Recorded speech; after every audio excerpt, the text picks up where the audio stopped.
дараагийн мэдээг танилцуулъя.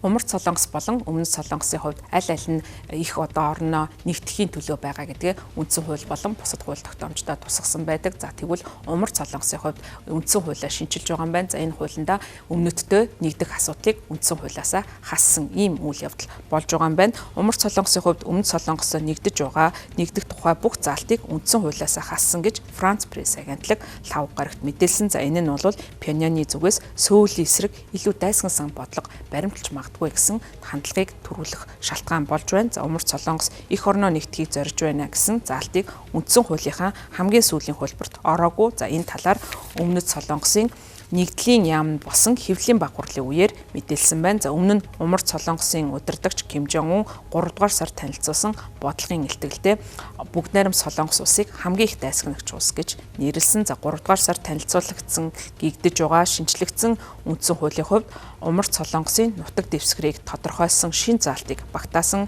За үүндээ бол Өмнөд Солонгосын албан ёсны нэрийг дурдаад Умард Солонгосыг хойд талаараа бүгд найрамд Хятад ард улс, Оросын холбооны улс, өмнөд талаараа бүгд найрамд Солонгос улстай хэлдэг гэж тодорхойлсон байна. За мөн Умард Солонгос өөрийн нутаг дэвсгэртээ ямар нэгэн халдлага гарахыг хэрхэвч хүлээн зөвшөөрөхгүй гэдгээ үндсэн хуульдаа зааж оруулсан.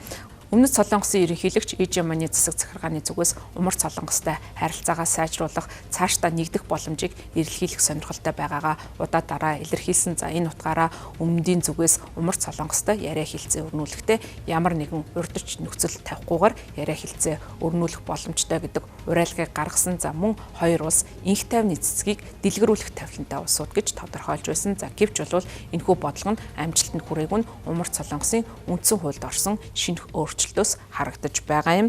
За Умард Солонгосын хувьд Ижиманы засаг захиргааны саналд одоогийн байдлаар хариу өгөөгүй, Өмнөд Солонгосыг хамгийн их дайсан гэж удаа дараа нэрлсэн. За Ким Жон Уны хувьд цөмийн хүчээ улам бүр нэмэгдүүлэх амлалтыг өгсөн. Пхеньян 4-р сарын 4-нд Пужингийн туршилт хийсэн 2 жил гаруй хугацаанд 1 сарын хугацаанд хийсэн хамгийн олон туршилт болж байгаа. За Пхеньяны зүгээс уламжилт холбоотой болгох бүгд найрамд Хятад ард улстай харилцаа хамтын ажиллагаагаа өргөжүүлэхийн зэрэгцээ Оросын холбооны улстай хамтын ажиллагаагаа сүүлийн жилүүдэд өргөжүүлэх болсон. За ялангуяа Оросын холбооны улсын Украинд явуулж байгаа бүрэн хэмжээний давталгоонд туслалцаа үзүүлж байгаа. За цэрэг техникийн туслалцаа үзүүлэхээс гадна өөрийн цэргээ тухайн байлдааны нөхцөл байдалд илгээж тусламж дэмжлэг үзүүлж байгаа. За энэ бол хоёр талын хооронд шинэхэн байгуулагдаад байгаа стратегийн түншлэлийн харилцааны хүрээнд явагдаж байгаа харилцааны шинэ өрнөл болж байгаа юм.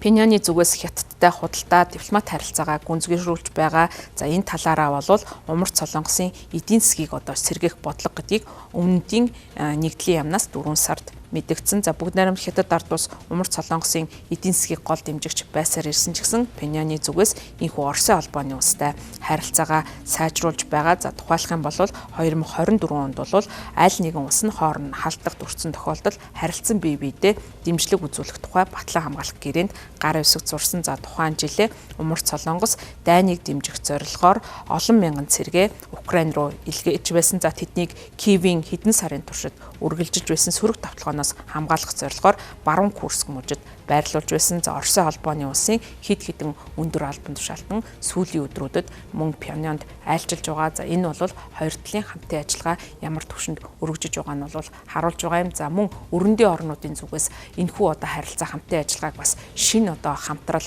холбоо эвслийн нэг хэлбэр байж болзошгүй гэж тодорхойлж байгаа. За ялангуяа бүгд найрамд Хятад ард улс болон Оросын холбооны улс бол стратегийн түншилтэй байдаг. За үүн дээр нь Умард Солонгос улс нэмэгдэж байгаа. За магадгүй бас Ираныг оруулсан ийм тойрог үүсэх магадaltaй гэж үзэж байгаа. За энэ өрнөл нь бол энэхүү Умард Солонгосын нөхцөл байдлаас харагдаж байгаамаа.